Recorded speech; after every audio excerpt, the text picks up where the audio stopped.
Hello and welcome to this episode. My name is Audrey Shaw, the TrueSport Outreach Education Program Lead. At TrueSport, our mission is simple and bold: to change the culture of youth sport by providing powerful educational tools to equip young athletes with the resources to build life skills and core values for success on and off the field. Founded on the three cornerstones of sportsmanship, character building and life skills, and clean and healthy performance, TrueSport aims to partner with extraordinary organizations like the Taylor Hooton Foundation to promote a more positive youth sport experience. We hope you'll enjoy this collaborative mini-series between TrueSport and the Taylor Hooton Foundation on the All Me podcast. And we hope you'll use the information presented by subject experts and world-class athletes to go out and make a difference in the lives of your young athletes. Hello, this is Joe Trahan, welcoming you to the All Me podcast from the Taylor Hooton Foundation, whose mission is to enlighten the world to the truths about appearance and performance-enhancing substances. As the national leader on this subject, they communicate their educational messages through various methods, including this podcast. Thank you for listening and enjoy the show. Hey everyone, Brian Parker, Director of Education, back as your host for another TrueSport Collaboration episode. Today we'll be having a conversation about equity. Equity is a concept that we are all familiar with, but unfortunately in many settings today it's still not taking place. The setting we'll be focusing on today is equity within women's sport. Oftentimes women are faced with an uneven playing field when it comes to athletics. So in this episode we will talk with three successful female athletes to dive further into that issue of equity and what can be done to help close that gap. The three athletes we'll be talking with are Mandy Marquardt, who is a professional track sprint cyclist, Veronica, who is a former Team USA skeleton racer, and Amara and Mbionwu, who is a professional netball player for Team USA as well. I will let all three of them tell you about their athletic careers and accomplishments when we get started. This episode will tackle many topics within the construct of equity. What does true equity look like? What are the challenges women face that hold us back from achieving equity? What are the consequences of those challenges? And we will also have an important dialogue on the prejudices, behaviors, and pressures young females face in today's society. Finally, we will wrap up the discussion talking with the athletes about the positives of being involved with sport, the life lessons they've learned along the way, and the legacy that they hope to leave for future female athletes. So let's welcome the team into the show and start our discussion. All right, I think the whole group is here. Amara, Mandy, Veronica, thanks for hanging out for today's episode, which is going to be another discussion in our TrueSport Collaboration series, which makes sense that I'm talking with all of you because you are each a TrueSport ambassador, which means that you all embody a lot of the values and missions of TrueSport that Audrey told us about in the introduction. You're all also incredible role models in your own right. You inspire others, not just through your sports participation, but also the positive journeys that I know you all have shared along the way. So I want to first thank you all for joining me, applaud you all for your involvement in these initiatives and for the inspiration that you provide to others. And that includes myself. I've kept up with you and researched a lot of what you've done, and that inspiration applies to me as well. So I'm looking forward to this talk. And I know that I've already introduced the topic a little bit, right? In this episode, I want to focus on one of those TrueSport values that I'm alluding to, and that's equity. But that term can be a bit generic. So for you all, I want to apply this directly to women's equity in sport, right? And I want to start with a very honest note about this episode coming from my perspective. So I've done a lot of these podcasts, right? And whenever I host these things, I always try to contribute and relate to the discussion a little bit and throw in my own experiences as best I have, right? But today's just different. If I'm being truly honest, I'm coming at this from a white male's perspective, which just, let's be honest, intrinsically comes with privilege. It also means that it has not put me in the position where I have personally experienced a lot of the things that you all will be talking about. So straight up, I mostly just want to listen today. I'm going to be here to help facilitate this talk and guide our conversation, but I'm going to use this as a learning experience for myself, for ways I can continue to improve and grow. But I also hope our listeners do the same thing that I'm doing as well. I think it's a crucial conversation that needs to be happening more.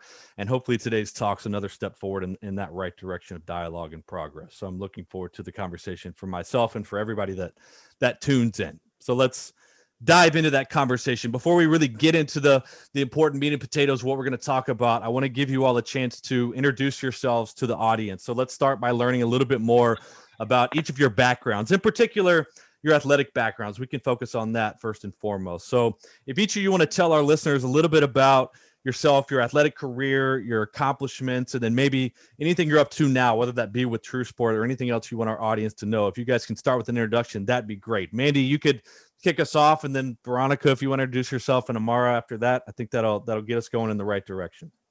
Awesome. Thanks, Brian. Excited to be here with two ladies and just chat and catch up. And it's been awesome to be a TrueSport ambassador. So I'm a track sprint cyclist, and I race for the USA Cycling National Team and Team Novo Nordisk, which is the world's first all-diabetes professional cycling team. I'm living and racing with type 1 diabetes, and I've been competing for about 15 years and had the opportunity to race for the national team in World Cups, World Championships.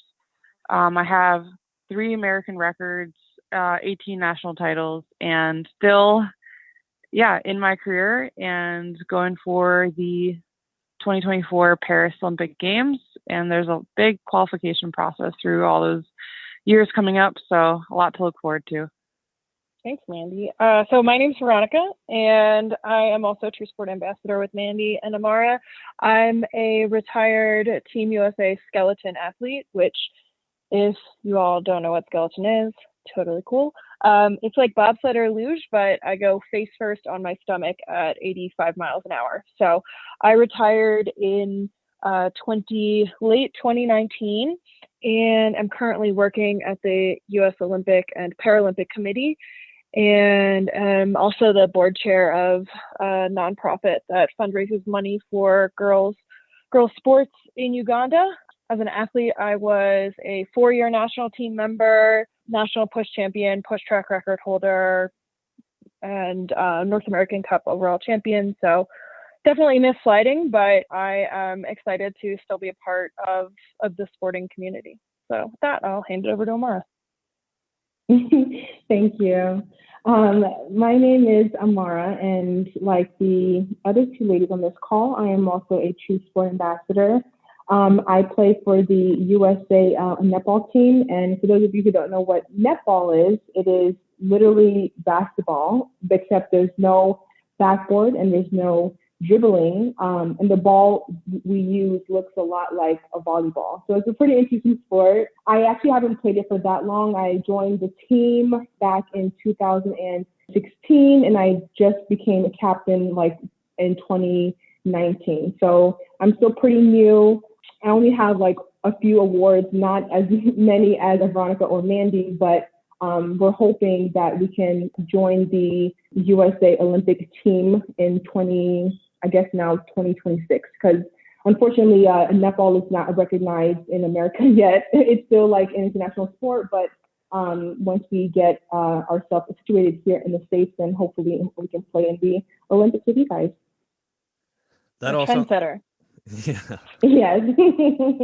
That's super impressive. Amara, number one, don't worry about the amount of trophies that you have or anything like that, because just feel comfort in this. You have way more than I do. I'm sitting here listening to everything that you all have accomplished, and I'm like, man, my silver medal from my rec league tournament in high school is really looking kind of sad right now. So you all have done a lot. I'm impressed by everything that you've done and continue to do. I like all three of you. You know, I've kind of looked into the backgrounds before we kind of got started, and there's a lot of overlap with all of us as a team. Mandy is also a member of our All Me Advisory Board and has been doing that for years, so we know her well, which is a really cool thing. Veronica and I actually both went to the same university. We went to Elon, so go Phoenix. We've got that in play. And then Ooh. Amara, I know you have a background in basketball as well. That was my sport growing up. So I got a lot of things that I like about all three of you already. So I think we're going to make a good team. I think we're off to a good start. So thanks for giving us a little bit of background before we get rolling. So let's take that now that we all know who each other are, and let's kind of dive into what we're really here to talk about, and that's equity. And I know that I've said before that word is generic a bit. There's just a lot that goes into it, and equity can just be applied to a lot of different areas. But I want to focus our talk today on equity in sports. So let's start with this question for Veronica. I'll send this one your way. When you hear that term equity, what particular comes to mind for you? In your eyes, what does equity look like? I guess my question is, what's the ultimate goal we should be striving for when it comes to equity? So I think the number one thing is that girls and women that are in sports are given what they need to succeed. So right now, women really lag behind in access. And I looked these numbers up from the Women's Sports Foundation just before this call, so I had actual numbers to talk to you guys about. But 40% of teen girls don't play a sport at all, and that's compared to 25% of boys. 90% of universities don't offer athletic opportunities in proportion to their enrollment makeup, which is, a key component of Title IX that really set the stage for women's sports as a whole back when it was passed. And 90% of universities still are not in compliance. And I think most importantly for us three as professional athletes or former professional athletes like myself, only 3.2% of all media coverage is on women's sports, which is comically bad. Like equity basically to me means that these numbers need to change and be more representative of the population of women and girls that are competing in sports. I think that it's personally embarrassing that only 3.2% of all media coverage is on women's sports when there are numerous women's leagues and professional athletes. I mean, we have the Olympics and Paralympics coming up here in a month. And I think that's probably the only time that women and men are equally represented on the stage. I think Pyeongchang was the first time that there were more women competing than men at the Olympic Games. So I would like to see the numbers reflect participation rates and start from there. I think that's a logical place to start. And, I said I wanted to learn things. I'm already learning things with some of the numbers that you're talking about. I mean, I think those are embarrassingly low, more than I even thought that they were. I knew they were out of whack, but those are some extreme numbers that you're throwing out, right? And so when I'm thinking about and I think of equity, I think a lot of people's minds go to an equal playing field. But I think what you're kind of getting at first is, I think that opportunity's got to be there, right? Like the opportunity's got to be there to then even create the equal playing field, at the end, at the finish line, right? So that opportunity is what I'm hearing is one of the biggest challenges that females face when it comes to sport, when it comes to equity, which kind of leads me to my next question. And I'll throw this one to you, Amara. In your opinion, outside of some of the things that Veronica just touched on, opportunity probably being one of the biggest challenges, what are some of the other big challenges facing women in sports today that are holding us back from some of those equity goals? So even maybe outside of opportunity, what are some of the challenges that either you've faced or you've seen that are out there? No, of course. I think to hop on this whole equity thing, there was a quote that I kind of want to share before I dive in, and it says, it's by an unknown author, but it says, equality is giving everyone the same pair of shoes. Equity is giving everyone a pair of shoes that fit.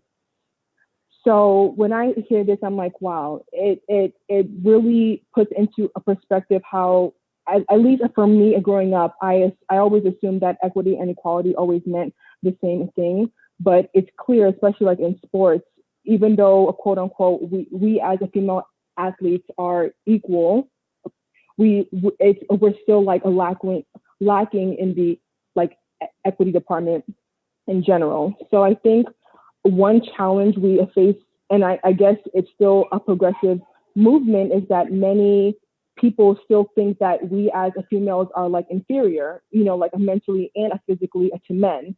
I'm not sure if you guys had seen this on YouTube or on TikTok, but there was, during the NCAA March Madness, there was an Oregon female player who took a video of the men's weight room versus the female weight room. And if you saw this video, you would probably be just angry, because the men had barbells and dumbbells from weights going from 5 pounds to 100 pounds. They had everything. And then the women had 5 pairs of dumbbells and yoga mats, and that was it. I was like, are you kidding me?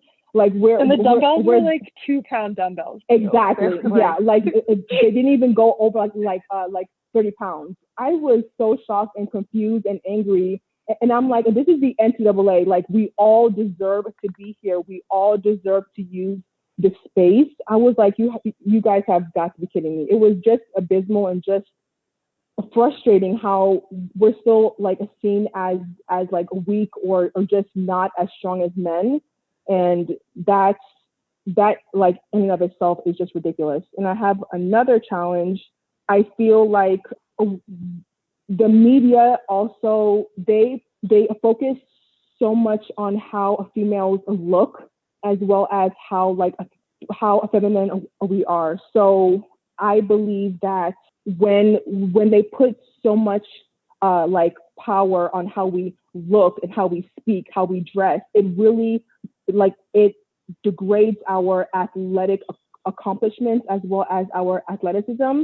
For example, when Serena Williams wore like a jumpsuit playing like her tennis match, everyone was so concerned about how she looked, but I'm like, she won the game by far. Like, how is this making news? Like, I don't care what she wore, I just care that she won. You know what I mean? Like it diminishes everything that she has worked hard for, because the media only like focuses on how we look or how we dress or how we talk. Whereas like if a man were to win the game, like he would be appraised for his win. So that's my 2 cents. Yeah. In fact, you're already touching on some of the things that when I started looking into this a little bit more, some of the conversation I've seen that are out there are some of the things you're talking about that I want to even dive into further. And some of my next questions are some of the, the visibility, the access, some of the body image stuff, which I think directly correlates to what you were just talking about, Amara, and the focus on it just seems to be, different focus points when it comes to females and different priorities that I'm not quite sure why that happens, but it creates, like you said, that inequality. And I love the terminology difference that you threw out there about equality and equity, because I think a lot of people would assume they're the same thing, but they're not, right? It's not, it goes beyond just that opportunity. It's making sure that opportunity fits with the group and the demographic that we're talking about. So I think that's just another angle and a little bit more depth to the topic we're talking about, which I think is really interesting for me to think about and reflect on even after we're done talking a bit. So those challenges are really going to lead us into the rest of this discussion. And I do want to spend some more time diving into all of those things that you just brought up. But let's also think about the impact that those challenges have before we dissect them just a little bit further. So Mandy, I'll send the next question your way. When we're talking about the challenges that Amara's thrown out, that Veronica's discussed, what are the consequences of those challenges? And maybe a good light to look at this in is, how is that impacting the female athlete mental health and their well-being? So maybe beyond just the opportunity, but the health aspect, is that also making an impact when we talk about these inequalities that were mentioned before? Yeah, absolutely. Veronica and Amara really pointed out a lot of important things right now that we're all faced or have faced at one point. And definitely, with social media, and you're getting kind of in the state of mind of competing, but also having to face with the inequality and the equity that happens. Like we're almost questioning like our own ability, because we're matching it up to maybe what we have and what we don't have. So kind of that's where things get a little difficult. You're kind of hard on yourself, because you're like thinking, did I do enough to deserve to get to this point?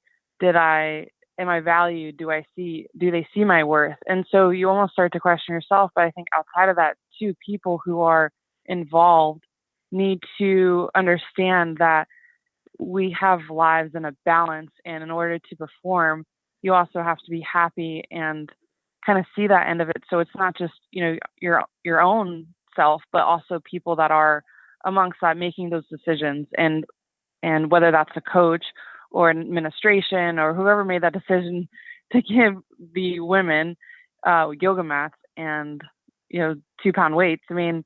Really look at like what we've given in the sport as far as how much impact we've made personally. And so whether that be athletically, physically, mentally. I mean, we have so much more to give too, that it's kind of part of that journey of having that light of balance, and other people and other women and who look up to us and what we do, and also younger athletes, they see that, and they look up to like Serena and Venus and other role models and athletes. And I think it also impacts the younger generation of what's possible and what are they able to do.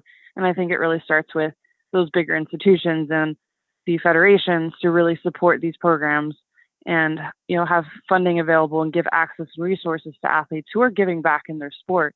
And I see a sports psychologist, and not only do I talk about like negative things that are happening that I feel, but also the positive things, and trying to see some light into like what I've done and what I've put into the sport, and the journey and the friendships I've made along the way, and how much growth. And I feel like people then kind of also reflect and see that, and they don't want to be pulled down by negativity. They want to keep going in a positive direction. So I think being able to look within too is really important, and that reflects a lot on who you are as an athlete and as a person. Yeah, I would imagine. And again, I want to be very careful not to like speak for any experiences that any female athletes have gone through. I would just imagine that those kind of challenges can be a bit deflating, right? I would even imagine can lead to some lack of self-worth a little bit, right? If you almost feel like, well, why am I not getting the same opportunity as the guy next to me? I just imagine there's got to be some frustration there, right? And so that's what I do worry a little bit about, what kind of mental health aspect that's having. And mental health is such an important topic in our society right now, and I'm glad that we're starting to talk about it a little bit more, but there's still a long ways to go. And I think having these kind of conversations and realizing that a lot of the challenges we're focusing on can have that kind of impact will hopefully open up even more dialogue and conversations. We'll be more aware of that and sensitive to that moving forward. I think that's an important part of this whole conversation. So I think I'm glad we touched on that just a bit. And that kind of, frames our discussion moving into some examples of the behaviors that we're talking about, right? So we've talked a lot about the challenges, the impact those can have. Let's dive into some examples. I know you've touched on a lot of them already with the NCAA tournament and the opportunities and the viewership, and I want to dive into those a little bit more. Maybe some examples of behaviors that we've all maybe seen or heard in the past that have held us back from that equity that we're striving for, right? One of the ones that I would imagine is fairly common. And I say that because, again, I'm trying to be pretty open and honest here. I'm pretty positive I probably did this when I was younger at some point in my life. And I can only imagine how many times you all have heard something like this. But when someone maybe comes up to you and says, hey, you did that well for a girl, you perform well for a girl, right? You're a great athlete for a girl, throw like that phrase, I imagine you've heard it many times. I have to imagine that also, has an impact. So Veronica, I'll send you this question. What sort of implications are made when somebody makes that type of statement? And then ultimately, what kind of impact does it make when that does happen? Yeah, the phrase for a girl, I feel like I have such a complicated relationship with it. I think maybe 5 or 6 years ago, there was a Super Bowl ad with a little boy making fun of his sister and basically saying, you're doing this like a girl, don't throw like a girl. And, the implication is that she is less than and not as good, and kind of equating being a girl to being bad at something. And so part of me really wants to take back that phrase. And so, when someone says, oh, you're pretty fast for a girl, it's like, yeah, and that's really fast. It's faster than you. But then the other part of me is kind of like, all right, we need to really take note that it's all about tone and how you say it. And if someone is saying you're pretty fast for a girl, they're not saying that in a positive way. And it's kind of my responsibility to call it out. And I will say that I think oftentimes the people that I hear say that the most are not my male peers. They're not my teammates that are sliding with me and know how hard I work every day in the gym and, how focused I am sliding on the track. It's people that are kind of standing on the sidelines, just watching. And I've always said that I really wish at the games there would be a regular person in lane 10 or something running the 100-meter dash against all the top women, or just to like really put into perspective, how incredible so many of these athletes are and how talented they are. And kind of going off of that, I think, when you're younger and you hear like a girl in that negative connotation, even if you are really good at whatever sport you're doing, it kind of plants the seed of doubt that maybe you're not, and maybe you should do something else because it's not good enough. And I think that's kind of where, imposter syndrome starts. It's embedded in all of us at a young age. And it takes a lot of self-talk and training to realize that, like, no, actually, I'm pretty freaking good at what I'm doing right now. And I don't need, I don't need someone else's approval based upon like, if I'm, faster than a guy or better than, the boys in my class. It's a really, really long-winded way of saying that I'm so proud to be a woman, and I'm always trying to do my sport to the best of my ability to like represent basically all the other women that are out there that are all doing the exact same thing as me, working their butts off to perform at that highest level.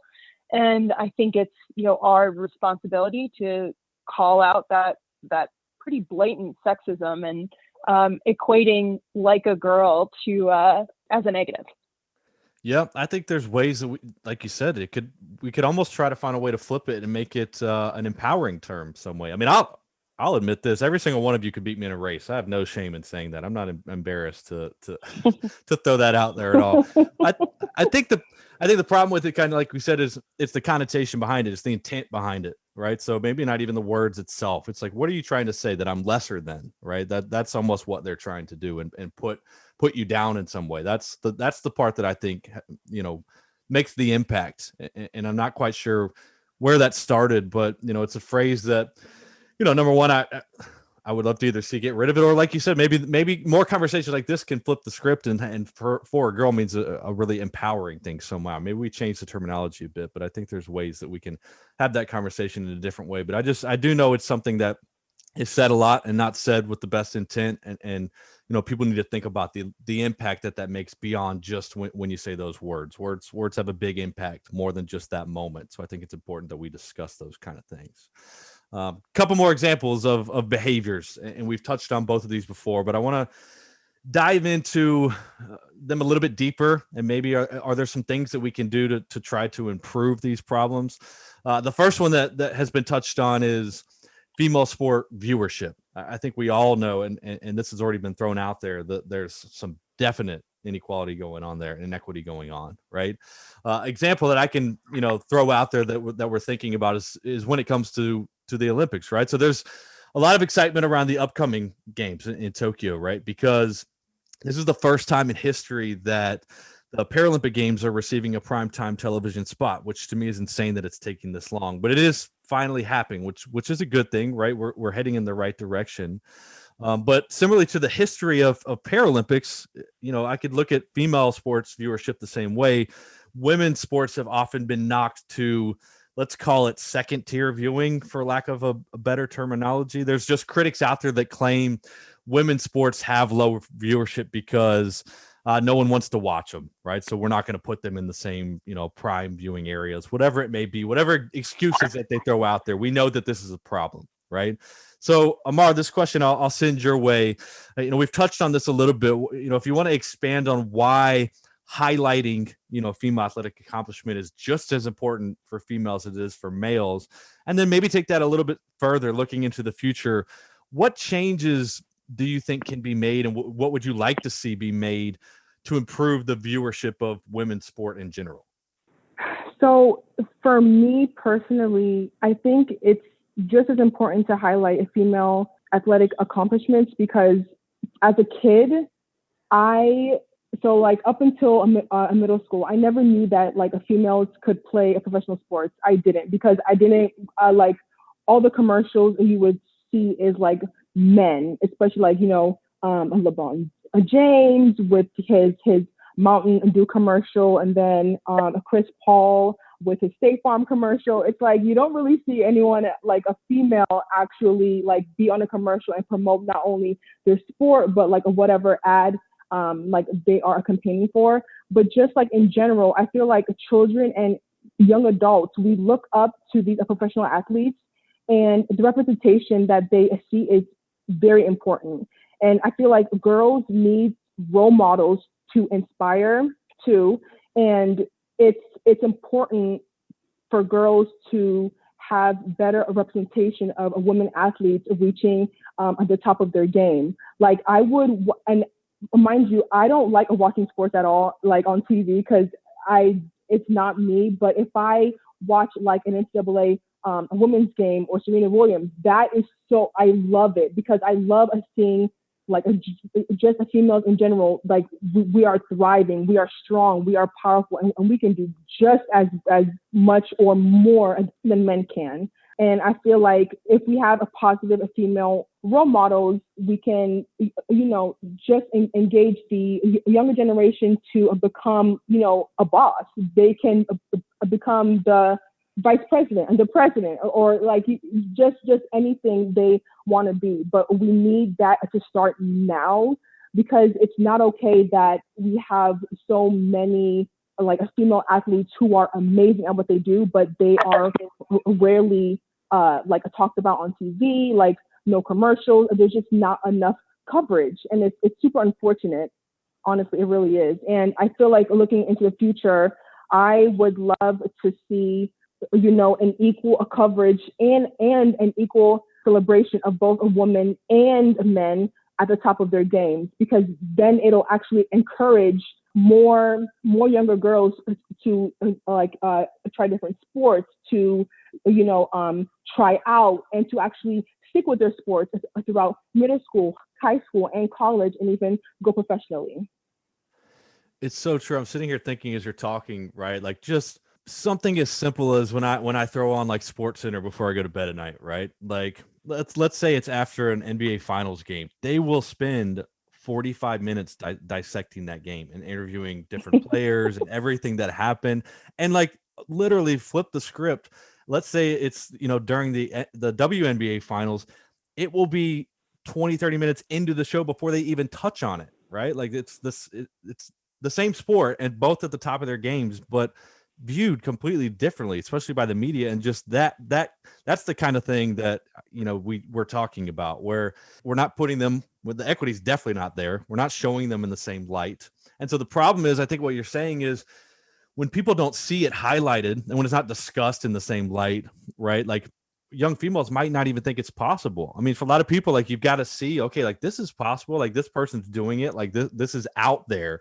And if we're not showing them that it's out there, how do they know that it exists? Right. That's got to be at the core of it, what a lot of the issue is. So I don't know how we change that. There's probably a lot that goes into that. And I'm sure a lot of it falls into the hands of the people that are putting the sports on air and making those decisions. But hopefully more and more discussions like this can help us move in the right direction. Cause you're right. It's crazy when you start to think of just the simplest things on how those are viewed differently is pretty frustrating from my point of view. And I can only imagine from yours, but I think that's one of the big challenges and behaviors I wanted to focus on. And another one that I want to focus on that we've actually kind of already touched on a little bit is when it comes to things like access and facilities for female athletes.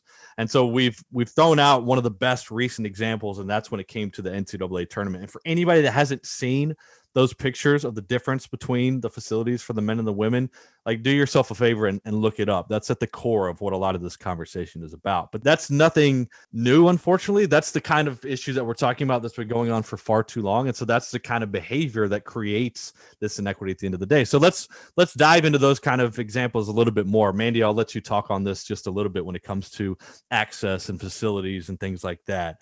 Have you ever run into examples like that before, where maybe you don't have the same access or facilities as some of your male counterparts? And if you have, or if you've seen other examples like that, what do you think are some steps that we can take to narrow that gap between the two? Maybe even beyond just the simple surface level of like, okay, you get the same exact weights as the guys. Like, are there other things that we can do? Maybe a little bit bigger picture that we can kind of ensure that these kind of issues aren't as bad as they are right now? Yeah, so I'll just kind of speak from like experience as far as, so the sport of cycling is a very male-driven dominated sport. And so I've been in the sport since 2003. and seeing the presence that women have in the sport, it's on the rise. And there's even some races I've competed in where there is actually more women in competition than the men. And so, yeah, I mean, there's discrepancies in prize money before in the past, and it just kind of comes down to, well, now we have equal numbers or even more, and we're racing pretty much the same events. So yeah, there's been prize money discrepancies as far as like just access to maybe like certain type of testing or specific equipment before. But I also think it comes to like really, you sometimes just have to step back and just educate the people that are helping you and saying, look, I really do deserve these same opportunities. I've worked really hard, and just like laying it all out there, everything that you've done, even though that's really hard to do because you're like, they should be able to recognize it or see it. And sometimes you just have to kind of put it out there and say, hey, I really deserve these opportunities and these resources because, and, it's really important to ensure that these resources are given to me or provided, because then I'm able to step up to that next level, looking at other competitors in other countries who have access to some of these resources, like indoor velodromes constantly, where maybe I'm pulled in a different direction where I have to train indoors for a while or go to a certain competition because the men's team is going to that competition. So it's also recognizing, okay, these are my goals, and letting and informing the people that are making these decisions and also being involved in that process. I think that's a really important note for myself to hear, but for anybody listening, is to bring it up, right? So it's, the inequity is there, right? We can see it. I can hear it just in your own stories that you're telling me.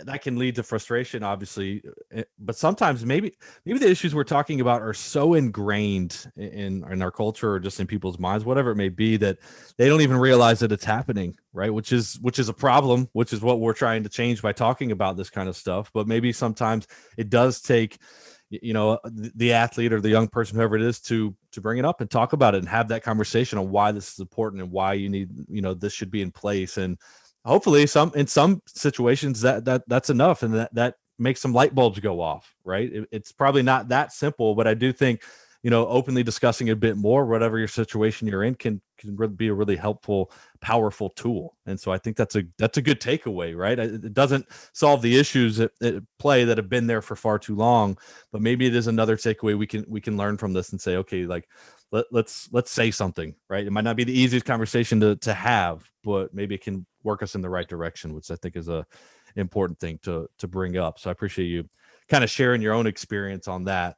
And that really kind of encompasses a few of the challenges and the behaviors that I've seen that apply, that create a lot of this inequity that we're talking about. I want to kind of move into a couple different things that are a bit different, but apply to female athletes, where I think there's inequity that I want to spend a little bit of time on.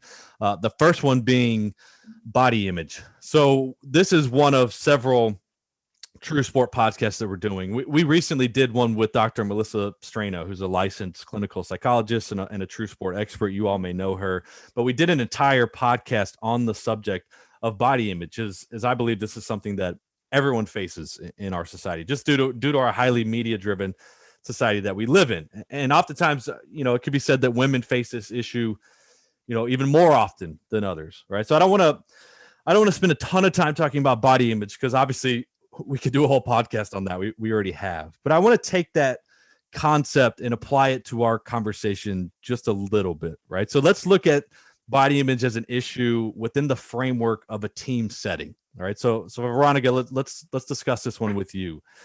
How do we strive to create a body positive culture within a team, right? So we're looking at this at a team setting. How can we make that positive body positive culture happen? Does that happen strictly from the coaches or the leaderships having those conversations? Do you think it happens as a result of society as a whole having more of those conversations? In your opinion, what's the best way to create that culture? How do we have those conversations, right? So feel free to kind of approach that. And obviously, if there's anything else you want to touch on when it comes to body image and females in sport, I'm all about that. I know it's a big issue, but I'd love to get your thoughts on that a little bit. Yeah, absolutely. Right before I touch on body issue, I just have one more comment for what Mandy and Amara were saying earlier. how do those people that are making the decision at the highest level know that people don't want to watch women's sports when they only dedicate 3% of all of their time to women's sports? You can't know the answer if people are actually interested in those sports. So and with that, I will go into answering your actual question. But as far as like body image goes, I think, at the highest level of sport, we work our bodies to extremes. And sometimes that can make our bodies look unique. And I think it's really easy to feel self-conscious because you don't look like everyone else. We're kind of inundated on social media or just like media in general with like how we're, supposed to look. And I think the conversation has been shifting in that we're supposed to look how we look. Like you don't have to change that. And I think, being on a team helps this, at least for skeleton, it definitely did. Because oftentimes we all looked similar, and the relationship that we had with becoming a better athlete and like how our bodies looked was oftentimes pretty similar. So skeleton's a gravity sport, which means the more you weigh, the faster you go down the track. So gaining weight's encouraged, and as long as you are still pushing your sled fast. But I think it comes with acknowledging that, we look this way for a reason. Those muscles are there for a very deliberate purpose. If, the media or other people are going to talk about women's bodies, like, let's talk about it within the context of being impressed with what they can do and not how they look. And I know that, for my teammates, USA on USA Bobsled and Skeleton, it was always within the context of like, when you start the season off and you've gained a couple pounds over the summer, that's what you've been striving to do, and you're sliding better. And, that could be due to a lot of reasons, but like, not because your clothes are necessarily fitting differently, but because like I'm stronger, I'm more powerful, I'm faster pushing the sled, and that allows me to pick up speed going down the track a lot better. So I think, sometimes the coaching staff has, they're not necessarily knowledgeable or a specialist in like how to do that safely and correctly. And they'll just, I know when I first started skeleton, it was like, you need to gain X number of pounds. Didn't tell you how, didn't tell you like by when, didn't tell you why. Like it was kind of up for me to figure all of that out. And I think that isn't necessarily conducive to performing at the highest level. And so working with a nutritionist and just doing research on my own on how to eat and when to eat and what to eat really helped my performance in general, and just helped me be a better, more well-rounded athlete. And I think, I got lucky that the people I was surrounded with were, doing the same thing I was doing, so we could bounce ideas off of each other in, a non-judgmental sort of way. But it's not always like that. And so it's kind of up to, I think it's really up to leadership within your, sporting community to like set the stage for what it means to be healthy, and how performing at your best doesn't mean starving yourself. It doesn't mean stuffing your face. It means being smart about the decisions that you're making on your plate at dinner. Yeah, that makes sense. I do think that leadership has got to play a key role in that. I mean, look, we could talk about body image for so long. There's so many things you brought out that we could dissect. It'd be great for society as a whole to have a bit more body positivity conversations. We try to do that when we present, because a lot of things we talk about when it comes to, appearance, performance enhancing substances, people getting involved with that. A lot of that is because of body image pressure, because we're constantly being told what we're supposed to look like, what we're supposed to weigh. It's just, it's all around us.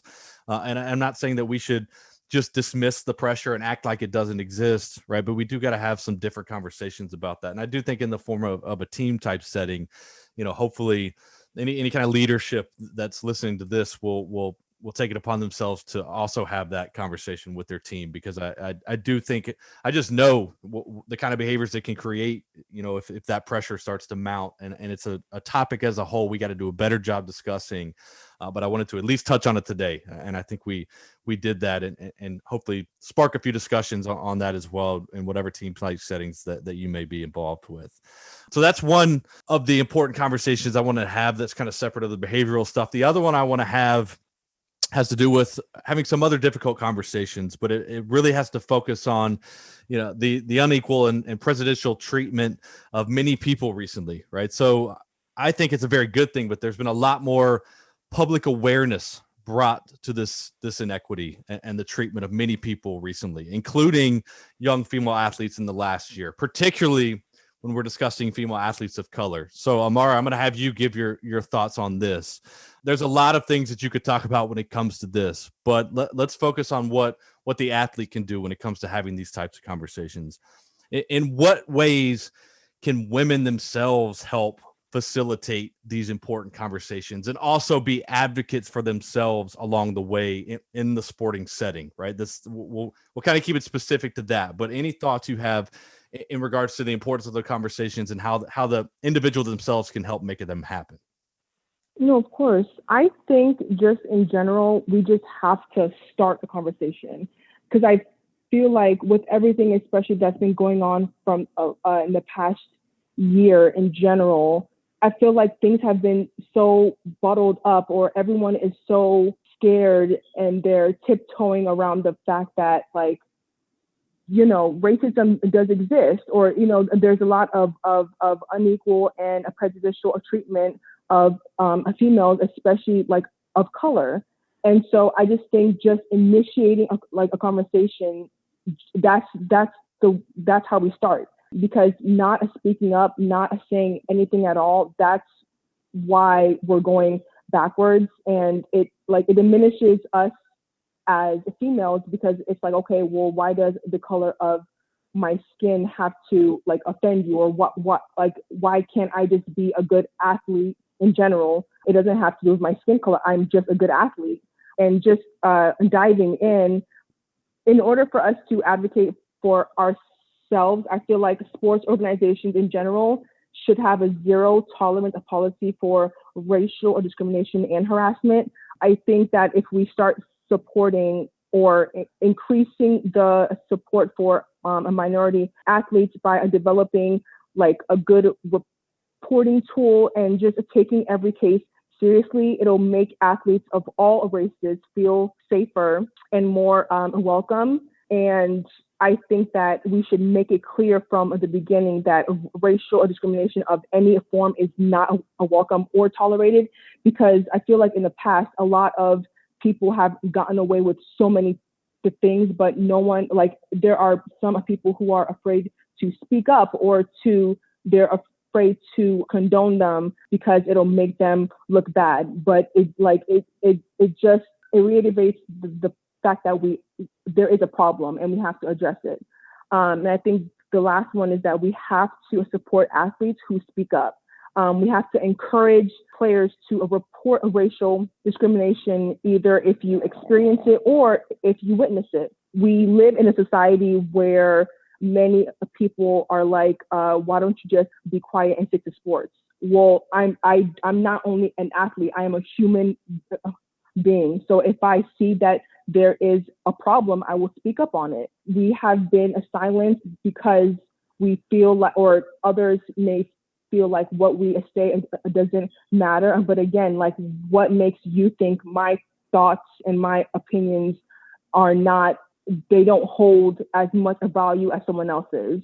So again, I just initiating a conversation, being aware, and just being an ally by just being there and supporting us and asking questions. Never assume anything. Always, I would rather you ask me a stupid question than assume anything. But just ask a question and be there and support and be an ally, and just how do I say this? Don't feel like you will offend me if you may ask the wrong question, or if you assume anything other than what I say.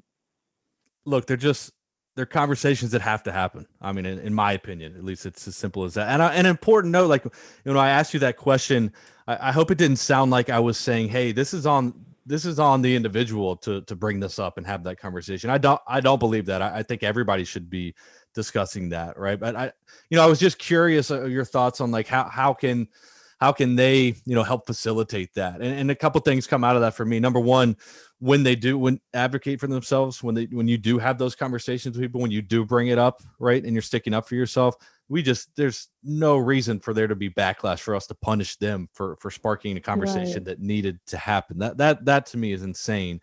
And then number two, the other thing that stuck with me, what you just said, is I did a podcast yesterday with Dr. Nadia Kaiba, who's also a TrueSport expert. You may know her.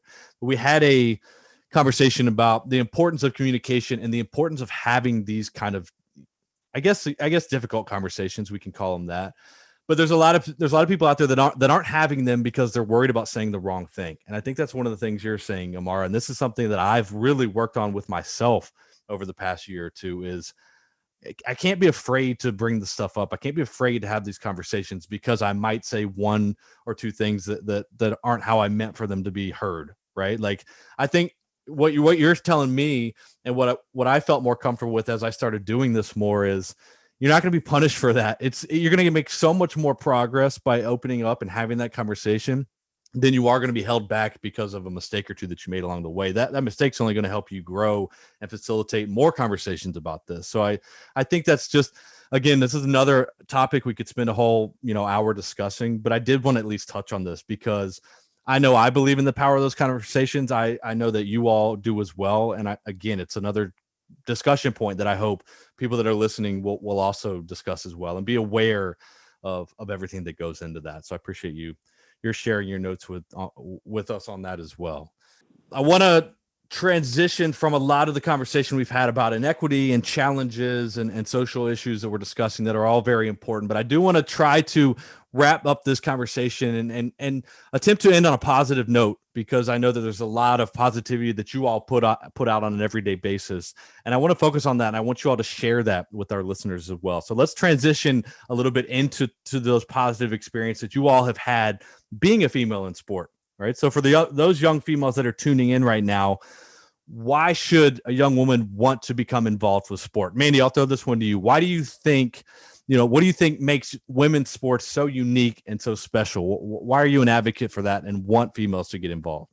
I think it's fun. I think sport gives you the opportunity to see the world. I've definitely gotten that opportunity at a young age with cycling and being able to ride in some pretty cool countries. Just getting the opportunity to travel and make friends, and it builds character. You learn to win, you learn to lose, and there's a lot of life skills that you take from sport. And I think that's really important to have also that positive reinforcement at a young age. I just remember I actually really wanted to be a professional tennis player. And when I was about 10 or 11, I was playing with girls who were a little bit older than me. And I just remember that time that I wasn't getting a lot of positive reinforcement back on that. I think, it was a very male-driven sport as well, and there were a lot of male coaches around, and I just felt like maybe they didn't want to give me that positive reinforcement because it would maybe make my head big.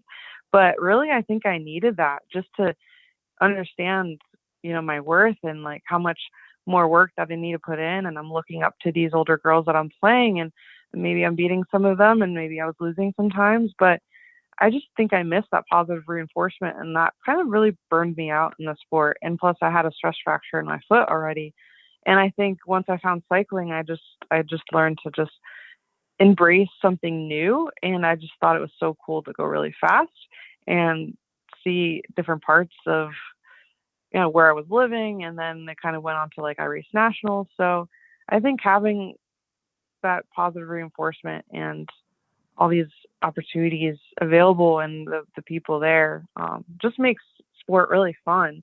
And it's not always great, but that's where you get a lot of value that you can take, from the sport to the classroom or to the business world. And I feel like it's really taught me a lot. And I think there's a lot of growth that you make through that. You really learn to look within too, and what you want to do in and out of sport, and you never know. You meet some pretty incredible people, and I get the opportunity to be on a call with two amazing female athletes and an amazing organization that I've had the opportunity to be with for a few years now, and that's so cool. And I think sport is just way more than that. And this is what it shows me, how fun, interactive, and cool it is to connect with people outside of just your area where you live or your sport.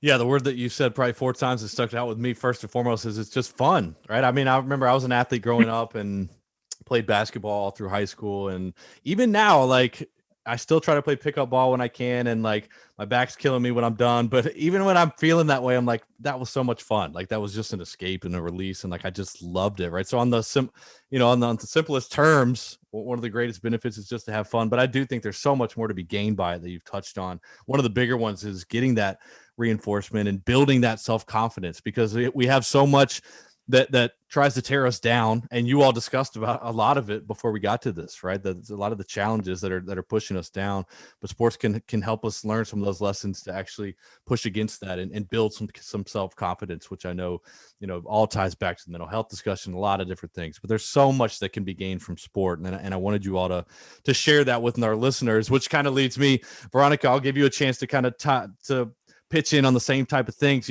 Mandy touched on some of the valuable life lessons she learned, and there's so many things out there that can be learned from being involved with sports. Do you have any that stick out to you? What were some of the biggest life lessons that sports taught you along the way?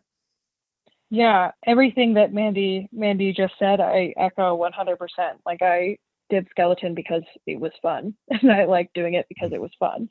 I think one of the biggest things that I learned myself was going from, I ran track in high school and college, and I had started that when I was really young, and I got really comfortable in the process for getting better at jumping. I was a long and triple jumper. And when I switched over to skeleton, I was a little older. I was 22, and I had kind of forgotten what it was like to feel uncomfortable. And I think skeleton really taught me to be comfortable with being uncomfortable, if that makes sense.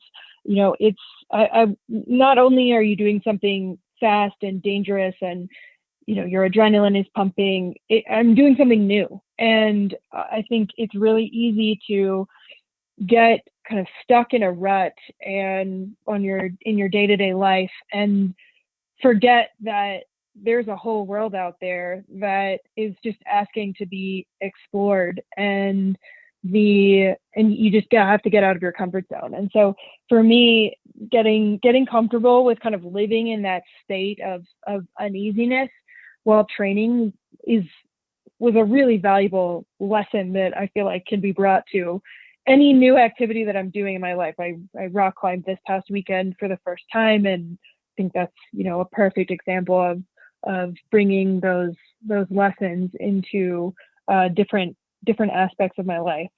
And I'd also say that success isn't necessarily defined by the medals you win and the races that you win. I think success can be defined a lot of different ways, and I think finding little wins each day on and off the field of play can be success. It doesn't have to necessarily be standing on top of the podium as the only definition for what is successful. You can take a lot of those lessons, those tiny lessons on a day-to-day basis, and apply them to training tomorrow or practice tomorrow or whatever it is, and putting yourself in a box and defining yourself as a binary success or failure is not healthy for one, your mental health, but two, it really allows you to, I think, see the bigger picture and take those wins and apply them,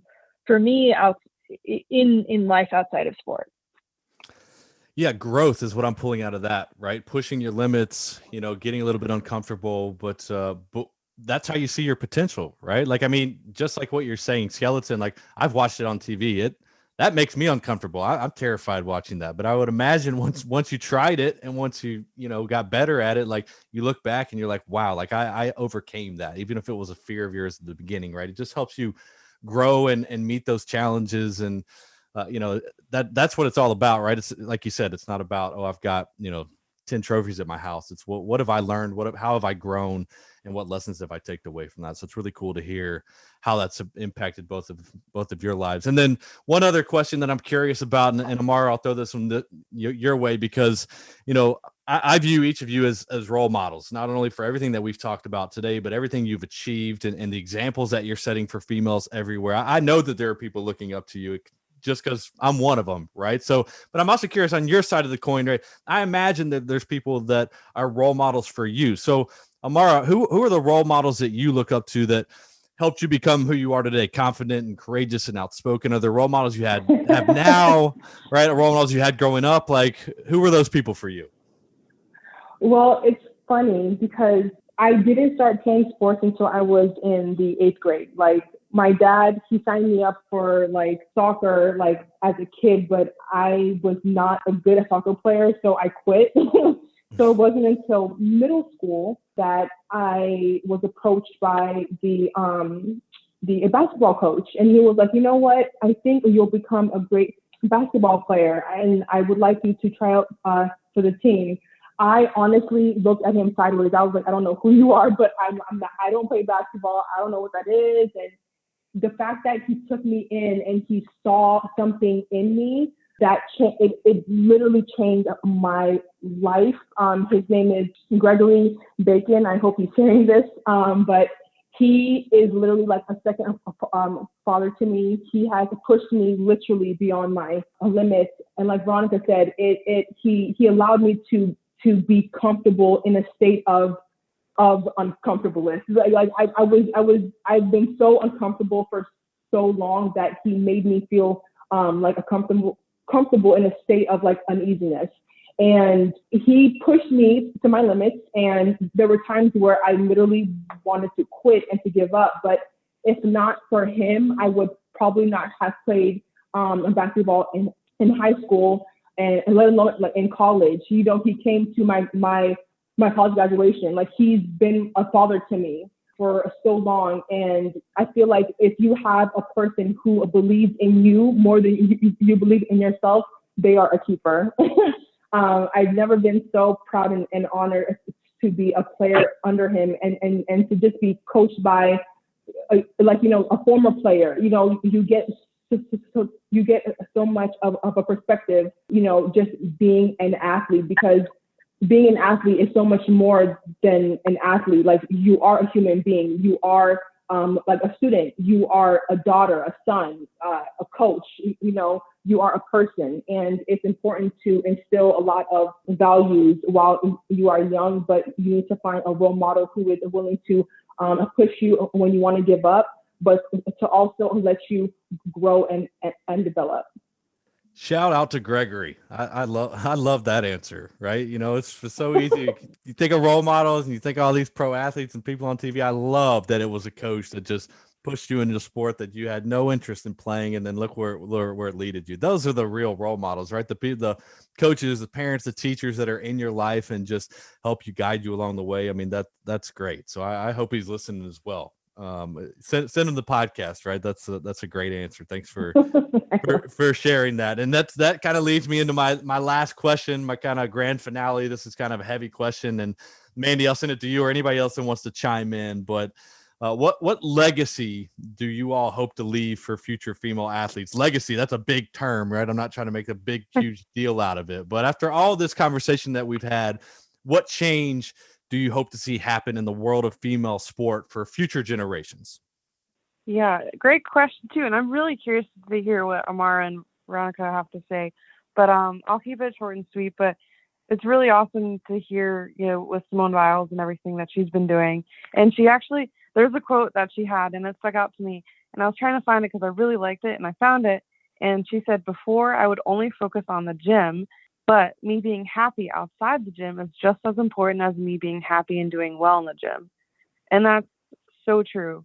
And I think that's so important to realize and recognize too, to just enjoy the process and enjoy kind of that journey. And that's kind of that legacy that I want to leave behind, is that I enjoy and I love what I get to do. And I'm never taking anything I do for granted, because it's so cool to be able to travel the world doing something I love, and also inspiring and empowering and educating athletes and everyone affected by diabetes.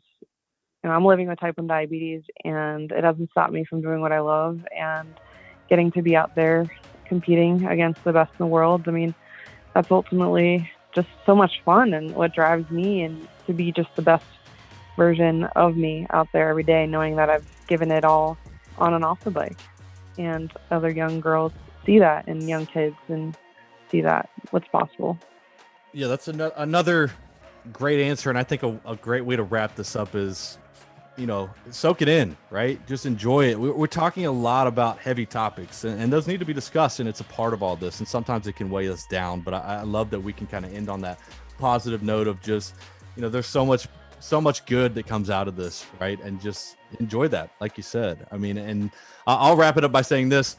I've enjoyed our conversation, right? This was, to me, not only enjoyable to get to know each of you a little bit more, but also really that learning experience that I was hoping to get out of this. I think this is all just a really important conversation to have, probably one that doesn't happen as much as it should. And I hope kind of moves us in the right direction. So I want to thank you selfishly just for the impact you've made on me today, but also thank you for the time and the discussion and the insight that you've given to all of us. I think this will impact everybody that tunes in. So thanks for doing what you do, being the role models that you are, and hanging out with me today. I know I appreciate it, and we want to thank you for everything that you're doing. I appreciate it. Hope you guys enjoyed it as well, but thank you so much for the time. Thank you so much. Thanks for having us. Well, that's it for today's show. Thanks for listening to the All Me podcast from the Taylor Hooton Foundation, a nonprofit organization leading a national campaign to enlighten people to the truths about appearance and performance-enhancing substances and inspiring people to live and compete without the use of these substances. Please be sure to subscribe to our podcast and tune in to our next episode.